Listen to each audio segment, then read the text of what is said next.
that means you're going up against somebody who got nothing to lose and everything to gain. I told you can't trust me. Now Puffy done killed Tupac, man. Puffy sucking. Puff said he's gonna walk up on 50 Cent and punch him in the face. Yeah, he said I'm just gonna punch him in the face. Let Curtis know. I'm still not done. 50 Cent got this message just hours after Diddy won his RICO case, according to insiders. It wasn't from one of his lawyers. There was Diddy himself to blame. Probably by now you've heard that Diddy was the biggest accusation that could have killed him was dropped. Hours after the verdict, a screenshot of 50 went public, exposing that he had received a threatening message from a burner account. Everybody knows that 50 has been on for years. Diddy's case has been ridiculed on social media with images like this one where 50 says, "You know there ain't no seat on that bike, right?" 50 was calling Diddy fluffy and dragging him in interviews. In addition to being filthy on Instagram, away from that, I explained why I didn't hang out with him, right? Because it's fluffy stuff going on. It's not your scene. It's not my stuff. Nevertheless, this is not the same. You see, Diddy's now using a false account to threaten 50 because of the documentary that 50 is doing. Did he do that? And why is this the case? The documentary is still in the planning stages. Even after the verdict, furthermore, 50 promised to divulge significantly more material than was shared during the trial. What is 50 sitting on, though? Does that explain why Diddy just threatened him? You know that a lot of questionable stuff happened if you watch the trial closely. As in the instance of the sudden replacement of the initial prosecutor by Morin Cummey, the man who allegedly helped cover up the Epstein case. Diddy's right-hand woman, Christina Coram, comes next. She was identified by a number of witnesses as a co-conspirator, but no one knows where Christina is and the federal authorities ignored her. The mainstream media also contains even more disturbing material laid to rest. But 50 Cent is now promising to make all of that and more public. However, Diddy may be walking free, so you can see how anxious he is to maintain it that way. His warning to 50 makes it clear that he will stop at nothing to protect himself. Furthermore, it is impossible to foresee Diddy's future actions once he departs. He might try something much worse, or he might attack the commercial transactions and alliances of the 50. Given that one of the witnesses, Capricorn Clark, has previously informed us that Diddy planned to take out 50 into— We started off this morning with Capricorn Clark. She's a former Diddy assistant, former marketing manager for Sean John. Oh, she talked about 50 Cent. So I don't know what year this was, but she said that Diddy was doing a press event with 50 Cent at MTV, and they actually shared the same manager at this point, and his name was Chris Lighty. And she said that Chris Lighty and herself and Diddy got into an elevator, and Diddy was having a problem with 50 Cent, and he said something like, you know, I don't like the back and forth, I like gun. Let's look into that threatening message, because there was more to this matter than a conversation about staying in your lane. "Tell Curtis I'm not done yet," was the message sent, and the burner account hasn't talked for a few months. Hours after the verdict was announced, that one sentence brought it back to life. This is when things get dark. Sources close to 50 say he has already been threatened. In fact, when 50 found out that Diddy was planning to take him out, he had a public response. Capricorn Clark, Diddy's former secretary, testified in May that she once went to MTV with Diddy for a press event and heard him tell a security guard that he liked guns, but not people or stupidity. According to Capricorn, Diddy was also bringing up his feud with 50 Cent, who was there that day, as stated by Capricorn. Mr. Chris Lighty was told by Combs, "I have a gun." He was having problems because of 50 Cent. What was 50's reaction to this? "Oh my goodness, itty bitty Diddy wants me dead." He captioned the tweet of an AI image of himself looking scared, 50 being 50.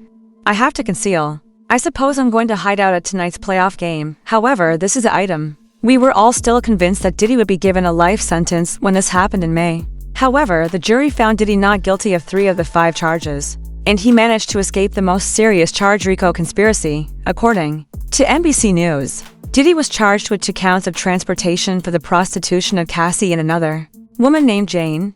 What does this really mean in terms of possible jail time? Will Diddy get away with this? Does he feel secure enough to threaten 50 Cent because of this? On the day the verdict was delivered, Diddy and his entourage were certain that Diddy would go back home. However, Diddy was denied bail. Judge Aaron Subramanian has ruled that Diddy is too dangerous to be freed, according to News Nation. Diddy's punishment for the 2, he will remain in detention until the guilty judgment is handed down on October 3rd. People magazine reports that Diddy faces a maximum term of 20 years in prison, 10 years for each of the 2 offenses he was found guilty of. Diddy's lawyers will probably appeal both his conviction and his punishment now that he has been sentenced. We will have to wait and see how long he really serves, if at all.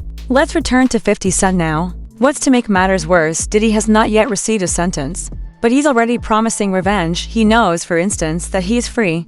But wait, why is number 50 on Diddy's list of targets for retaliation? Yes, 50 has been teasing and making fun of Diddy ever since Cassie withdrew her case around 2 years ago. You see, before everything went awry, 50 was doing that. Diddy and 50 have been at odds since the early 2000s. Additionally, 50 was the first to publicly question Diddy's sexual orientation. It has a long history. Diddy wasn't the only person abused online by 50. He disclosed the possible origin of the whole argument 8 years ago. 50 Cent gave this justification on The Breakfast Club for why he started mocking Diddy. Now, Fifth, when you continuously call Puff gay, does that affect your relationships in Hollywood? I don't call him gay. I said, Let me read it, Fifth. Oh my God. Sorry I can no longer help you guys. Soon you will all be gay and happy. You are all now left under leadership of Puffy Daddy. Report to the nearest rainbow. Dinner Thieves in theaters January. I get uncomfortable. Like he said something to me one time, a long time ago. At Chris Lighty's wedding, he told me to take me shopping. I looked at him like, what'd you just say? Let me move, man, before I do something. You gonna make me mess up the wedding. Oh, that's a nice gesture. Let me get out of No, dude, you take me. That's what a guy says to a girl. But you've been getting out for over a decade. I remember when you said the top feels so much better than the bottom. Yeah, I've been saying this. Everybody see. Don't make like it's just me, man. Fluffy do some like, a little fluffy stuff. Now you guys are all in some hip hop beef, okay? Diddy wants to do something to 50 because of these jokes. He could have done it years before, but the stakes are higher this time. All of this also relates to 50 Cent's upcoming documentary. Did he do it? Why? Because it was recently disclosed that 50 is changing its direction with his physician, and he now wants to know more about the people that are behind Diddy. My documentary series will be a complex narrative spanning decades, not just the headlines or clips seen so far, 50 Variety said. At the moment, Diddy the initial goal was to draw attention to Diddy's ludicrous behavior, especially his freak-off parties with other famous people. However, now that Diddy has lost, the RICO charge has made the endeavor riskier and more sinister. Recently, a video that appeared to be from the 50th documentary showed what looked like an eyes wide shut party at Diddy's estate. The whole 9 ritual vibes, masks, and deer antlers. It will be exposed. I mean, when I walk in, I definitely take pride in being the originator of the preparation of the sex. Little things that I personally like. A lot of ladies, they just, so if you don't have what they need, they're gonna leave. Right. Gotta keep them there. Right. You need locks on the doors. P. Diddy be wanting the party. And you gotta tell him no. You got to tell him no. All of these big deviants is all catching hell in 2024. It's up for all of them. It don't matter if you Diddy or whoever you is.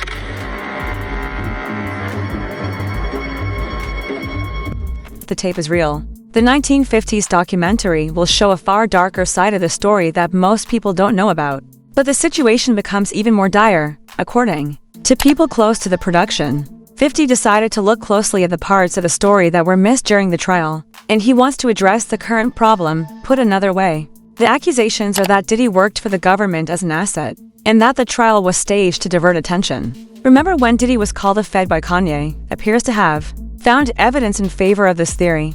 Puff Daddy, whoever, none of these, all you fake hard niggas. Wait, hold on. Okay. All you fake hard, you know what I'm saying? I don't give a because you can't shoot nobody anyway, and the reason why you got to talk is because you did a deal, you fed. You know what I'm saying? That's why you got to come at me, because part of the deal for you to be able to do all that and get out of jail is that you promise that you're going to go pull my coat. But how exactly is he going to prove that Diddy might have been a government asset? He first wants a part of his documentary series to concentrate on Christina Korum, the mysterious friend and alleged madam of Diddy, who was allegedly what Ghislaine, according to Jeffrey Epstein, Maxwell was when Diddy was arrested last year. The mainstream media said that Christina Korum, who had been his right-hand girl for years, was the key to the case. New speculation, a woman at the center of Sean's orbit and business empire could potentially hold the key to the prosecution.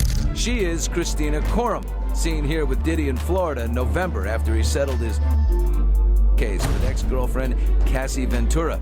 Diddy posted this photo of her to Facebook saying, "Christina, aka KK, keeps everything in my life and my business running. She's my right hand." In a separate lawsuit against Combs, music producer Rodney Jones used this same photo, calling Coram the Ghislaine Maxwell to Sean Combs' Jeffrey Epstein. She was referenced 64 times in that. However, Christina's name was rarely brought up during the trial. During her testimony, Cassie did mention Christina, claiming that she was being watched by her on Diddy's behalf. Cassie testified that she talked to Christina almost every day regarding the schedule, Diddy's emotions, and how to handle him that day. KK and I talked about a number of topics. Cassie said she knew a lot about my personal life. Jane, another victim, showed a text message she received from Christina encouraging her to sneak illegal substances on board a commercial airline with the words, "It's okay. That's what I always do." So why wasn't Christina called as a witness, according to CNN? Diddy's prosecutors initially referred to Christina as one of Diddy's other conspirators. They then completely stopped discussing her, which is strange because calling her to testify would have proven the racketeering aspect. If she had been Diddy's co-conspirator, it doesn't make sense at all. And for that very reason, 50 Cent wants to make Christina famous. Supporters have even started to conjecture that Christina is the reason the prosecution failed the case. Some even contend that the trial was a cover-up to shield more important individuals. One ex-user said, "People think the Diddy story is over, but it's not. A large portion of the cover-up was orchestrated by the state. There will be more information." You might wonder why Christina Coram KK was not asked to testify if a certain commie was engaged. There are other things as well. What role does this commie individual play in this whole situation? This user is referring to Morin Commie, the lead prosecutor in the case, who joined the prosecution team on November 25, 2024, 2 weeks after Damon Williams announced his retirement, and Diddy was arrested, and all of that occurred at a really suspicious moment.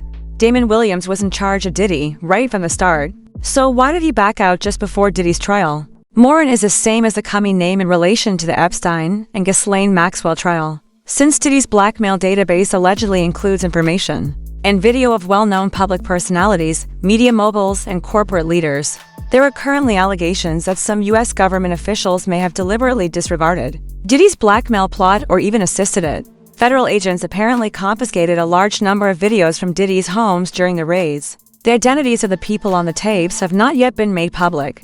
The matter is far bigger than Diddy if this proves to be true. It's becoming evident that Diddy was only a middleman. Just like Jeffrey Epstein, currently, there is conjecture that Diddy was a protected intelligence asset running a covert operation for a far more powerful organization. In fact, former U.S. lawyer Brett Tallman has asserted that Diddy and Epstein engaged in extortion operations that were mostly similar. You see Epstein, you see others. There's rumors that float around that they worked, with the government agencies at times, and I would not doubt that.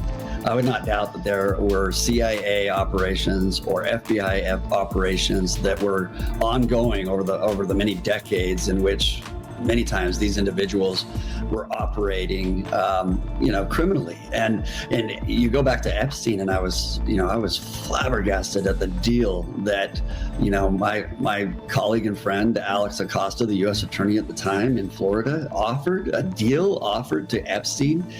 I mean, the only reason that you would believe that such a deal would be granted in that kind of a case and investigation was if there was solid information. Of course, we'll never know at this point, but there had to have been some solid information about some very high-level targets in order to give such a deal to an individual that was such a criminal. Given that it goes much beyond Diddy's, it is therefore not surprising that 50 Cent is getting threats if he is actually investigating all of this for his documentary. Furthermore, despite the fact that supporters are already warning him to be cautious, 50 recently stated that he has no plans to back down. Fans flooded his Instagram with comments claiming that Diddy will 50 responded by clapping back. Get the F off my page talking about, and referred to Diddy as a gay Teflon Don. I should be terrified of him. 50 says he doesn't feel scared anymore. But the people he is exposing are more than just dishonest. They remember that the game is theirs.